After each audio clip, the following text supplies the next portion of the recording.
തന്തവൈബിന് കൃത്യമായ നിർവചനമൊന്നുമില്ലെങ്കിലും ഒരു തന്തവൈബുകാരനോ ഒരു തന്തവൈബുകാരിയോ ലക്ഷ്യം വയ്ക്കുന്നത് തങ്ങൾക്ക് പാരമ്പര്യമായി ലഭിച്ച നന്മകളെ, പ്രത്യേകിച്ച് സാമ്പത്തികവും സാംസ്കാരികവും വിശ്വാസപരവും ധാർമ്മികവുമായ ഗുണങ്ങൾ തങ്ങൾ അധ്വാനിച്ചുണ്ടാക്കിയതിനോടൊപ്പം അടുത്തൊരു തലമുറയിലേക്ക് കൈമാറ്റം ചെയ്യപ്പെടുകയും ആ തലമുറ തങ്ങളെക്കാൾ ഉയർന്ന നിലവാരത്തിലെത്തുകയും ചെയ്യുക എന്നുള്ളതാണ്.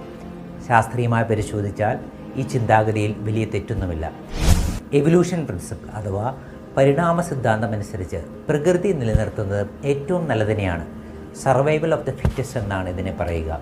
ഒരു വംശത്തിലെ ഏറ്റവും നല്ലതിനെ നിലനിർത്തുക. അതുകൊണ്ട് തന്തവൈബുകാർ തങ്ങളുടെ മക്കൾ നല്ലതാവണം എന്ന് ചിന്തിക്കുന്നതിൽ തെറ്റില്ലല്ലോ. സോഷ്യൽ മീഡിയ കാലഘട്ടം വരെ കേരളത്തിലെ ഒരുവിധം മക്കളും അവരുടെ മാതാപിതാക്കന്മാരോട് ഈ കാര്യങ്ങളിൽ സഹകരിച്ചിരുന്നു.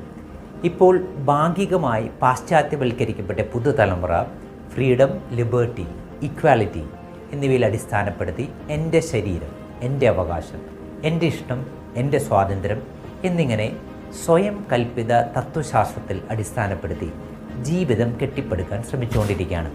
ഇവിടെയാണ് ഹോളിവുഡ് താരവും സ്റ്റണ്ട് മാസ്റ്ററുമായ ജാക്കി ചാൻ തന്തവൈബുകാർക്ക് ഒരു മാതൃകയാകുന്നത്. ലഹരിക്ക് അടിമപ്പെടുകയും പലവിധ കോടതി കേസിലും ഉൾപ്പെട്ടിട്ടുള്ള തൻ്റെ മകന് താൻ കഷ്ടപ്പെട്ടുണ്ടാക്കിയ $400 മില്യൺ സമ്പാദ്യത്തിൽ നിന്ന് 10 പൈസ പോലും കൊടുക്കില്ലെന്ന് ജാക്കി ചാൻ കട്ടായം പറഞ്ഞിരിക്കുകയാണ്.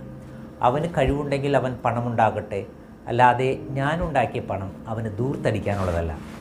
മക്കൾ പാശ്ചാത്യവൽക്കരിക്കപ്പെട്ടു എന്ന് മനസ്സിലാകാതെ ഇന്നും പഴഞ്ചൻ മാതാപിതാക്കന്മാരായി തങ്ങൾ ഉണ്ടാക്കിയതെല്ലാം മക്കൾക്ക് വേണ്ടിയാണെന്ന് പറയുന്ന തന്തവൈബുകാരായ അച്ഛനമ്മമാർ കളം മാറി ചവിട്ടേണ്ട കാലം അതിക്രമിച്ചു കഴിഞ്ഞു.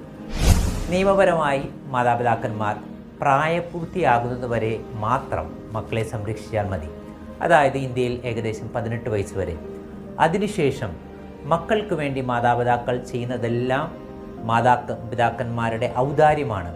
ഈ ഔദാര്യത്തെ മക്കൾ ചൂഷണം ചെയ്യുന്നുണ്ടെങ്കിൽ ജാക്കി ചാനെ പോലെ ഞാൻ ചോര നീരാക്കി ഉണ്ടാക്കിയത് നിനക്ക് പൂത്തിരി കത്തിച്ച് കളയാൻ ഉള്ളതല്ലെന്ന് മക്കളുടെ മുഖത്ത് നോക്കി മാതാപിതാക്കന്മാർ പറയേണ്ട കാലം അതിക്രമിച്ചു കഴിഞ്ഞു.